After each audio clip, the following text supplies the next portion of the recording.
ओम नमो भगवते वासुदेवाय नमः। वैकुंठ चतुर्दशी। यह दिन अत्यंत ही शुभ और धार्मिक दृष्टि से विशेष माना जाता है, क्योंकि इस दिन भगवान विष्णु और भगवान शिव दोनों की एक साथ पूजा अर्चना की जाती है। पौराणिक कथाओं के अनुसार इसी दिन भगवान शिव ने स्वयं भगवान विष्णु से वैकुंठ धाम जाने का मार्ग प्राप्त किया था। तभी से इस तिथि को वैकुंठ चतुर्दशी कहा जाने लगा। वैकुंठ चतुर्दशी व्रत की ये पौराणिक कथाएं पढ़ने और सुनने मात्र से ही वैकुंठ लोक की प्राप्ति होती है। तो आइए सुनते हैं वैकुंठ चतुर्दशी की ये 3 प्रचलित कथाएं। वैकुंठ चतुर्दशी की पौराणिक कथा के अनुसार एक बार की बात है, नारद जी पृथ्वी लोक से घूमकर वैकुंठ धाम पहुंचते हैं। भगवान विष्णु उन्हें आदर पूर्वक बिठाते हैं और प्रसन्न होकर उनके आने का कारण पूछते हैं।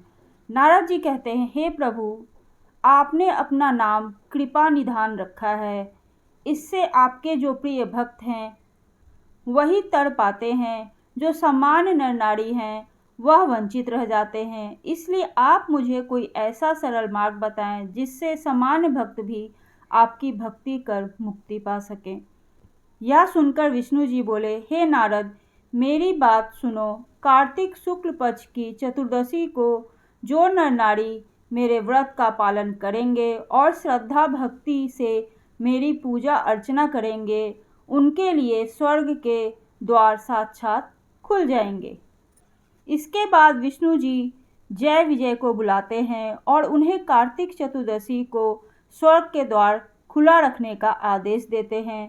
भगवान विष्णु कहते हैं कि इस दिन जो भी भक्त मेरा थोड़ा सा भी नाम लेकर पूजन करेगा वह वैकुंठ धाम को प्राप्त करेगा।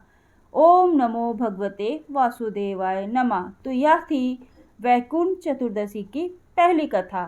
तो आइए अब हम वैकुंठ चतुर्दशी की प्रचलित दूसरी कथा को सुनते हैं। पौराणिक कथा के अनुसार एक बार भगवान विष्णु देवाधिदेव महादेव का पूजन करने के लिए काशी आए।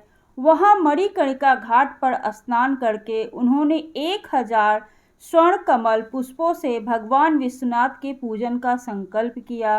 अभिषेक के बाद वे पूजन करने लगे तो शिव जी ने उनकी भक्ति की परीक्षा लेने के उद्देश्य से उसमें से एक कमल का पुष्प कम कर दिया। भगवान श्री हरि को पूजन के लिए 1000 कमल के पुष्प चढ़ाने थे।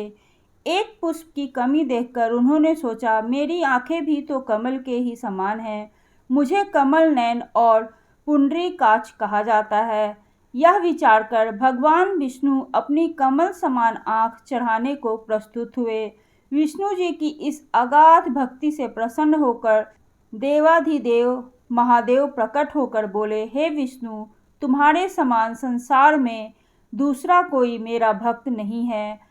आज की यह कार्तिक शुक्ल चतुर्दशी अब वैकुंठ चतुर्दशी कहलाएगी और इस दिन व्रत पूर्वक जो पहले आपका पूजन करेगा उसे वैकुंठ लोक की प्राप्ति होगी। भगवान शिव ने इसी वैकुंठ चतुर्दशी को करोड़ों सूर्यों की क्रांति के समान वाला सुदर्शन चक्र विष्णु जी को प्रदान किया। शिव जी तथा विष्णु जी कहते हैं कि इस दिन स्वर्ग के द्वार खुले रहेंगे। मृत्यु लोक में रहने वाला कोई भी व्यक्ति इस व्रत को करता है वह अपना स्थान वैकुंठ धाम में सुनिश्चित जरूर करता है। ओम नमः शिवाय। वैकुंठ चतुर्दशी की तीसरी कथा के अनुसार धनेश्वर नाम का एक ब्राह्मण था जो बहुत बुरे काम करता था। उसके ऊपर कई पाप थे। एक दिन वो गोदावरी नदी में स्नान के लिए गया। उस दिन वैकुंठ चतुर्दशी थी। कई भक्तजन उस दिन पूजा अर्चना करने गोदावरी घाट पर आए थे। उस भीड़ में धनेश्वर भी उन सभी के साथ था। इस प्रकार उन श्रद्धालुओं के स्पर्श के कारण धनेश्वर को भी पुण्य की प्राप्ति हुई। जब उसकी मृत्यु हो गई तब उसे यमराज लेकर गए और नरक में भेज दिया। तब भगवान विष्णु ने कहा, यह बहुत पापी है, पर इसने वैकुंठ चतुर्दशी के दिन गोदावरी में स्नान किया और श्रद्धालुओं के पुण्य के कारण इसके सभी पाप नष्ट हो गए, इसलिए इसे भी वैकुंठ धाम की प्राप्ति होगी।